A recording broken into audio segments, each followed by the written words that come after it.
So, do you remember the old duck and cover drills? Jumping under your desk to protect yourself from an atomic bomb? Is it kind of hard to believe now that this was a normal part of life? With the arrival of nuclear weapons, the federal government even established a civil defense program to protect the home front in the early 1950s, and part of that included fallout shelters. Even the building that we are in here as WBOC has a fallout shelter. Well, with us to share more about how these fallout shelters came about, this is Mike Dixon. You know him. He is an historian. Thank you so much for joining us this Well, thanks for having wonderful me. afternoon. So let me ask you this. How prevalent are these fallout shelters? Well, at one point they were very prevalent. And yet today, if you look around, Jimmy, go down to the Salisbury Courthouse. You'll see that old civil defense sign hanging. Right. Visit your studio, just off the side of your studio here is a sign. If you look at buildings from the 40s, 50s, and 60s, you'll often see them hanging around the region. So they were really effective against nuclear weapons? Oh dear, was that the wrong question to ask? Thank goodness we never had to find out. You're right, yeah. But the federal government in the 1960s invested heavily, and they would underwrite the cost. So if you were building a school, a courthouse addition, a broadcast studio, Right. broadcasters were very important to this type of thing. They would underwrite the cost of generators and ventilation systems and the building of the shelter, and you went deep in ground. If we had ever had that day come, Yeah. you were to go deep into the ground and stay there for a week or two, and hopefully come out shortly So thereafter. what kind of training and planning was needed to make this happen? It was for the 1960s. This country was deeply invested in duck and cover. Connell had the early equivalent of the emergency alert system, and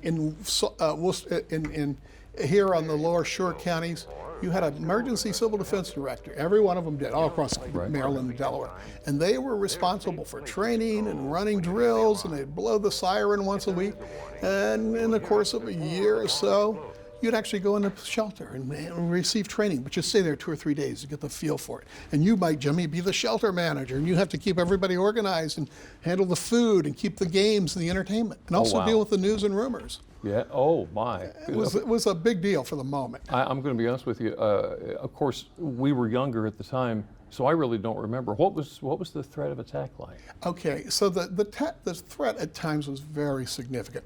This came right out of World War II when we had airplane spotters all across the region. Right. Reporting into Salisbury was the regional command center, looking for enemy invaders. Well, that morphed into bombers bringing nuclear bombs. That then became intercontinental missiles. Right. And the height of this danger, there were many times, was at the Cuban Missile Crisis in 1962. And this was this scared everybody. People in Salisbury were buying permits to build private fallout shelters on their homes. And you could get companies. So the threat was real. I mean, President Kennedy goes on the air and says, that we've got nuclear missiles in Cuba. Yeah. They can be in Washington, D.C. in 8, 10, 12 minutes. This is not, and people went to bed that night. People in the administration went to sleep that night thinking maybe there would be no tomorrow. Oh my goodness. So boy, did we invest in civil defense after that. And you see every school is going to have a shelter. Right. And public building. If you had federal money, your post office is going to build a shelter. So these shelters are all over. What are we using them for now? Oh, a variety of things. Every once in a while, I sit on a historic district for a local commission. Somebody will come in and say, "We got a fallout shelter in our home." They use them for wine storage. They use them for excess storage. Okay, yeah. Just a little basement type of thing. All sorts of things. Other places, they're used for storage rooms. Mostly they're unused storage rooms, out of the way. Yeah. You get in some of them that have, the dust is a little thick. You'll find a little Geiger counter so you could go outside and see if the radiation's there.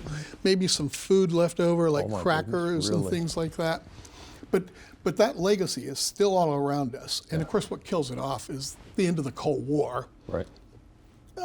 Brought a much greater lessening of tensions. Goodness, and the threat was real. No, very so. How about that? And there were comprehensive plans. You were asked to survey your home to see if you could make an expedient shelter. You got a basement? Put books in the windows. Put sandbags in the windows. because we were going to try to provide a shelter for every person. And that's going to So be when hard. they get, and that never happened, of course. Yeah. Wow. Historian Mike Dixon, thank you so much for coming in and sharing. Goodness gracious, the stories go on and on. Delmarva Life, we'll be right back.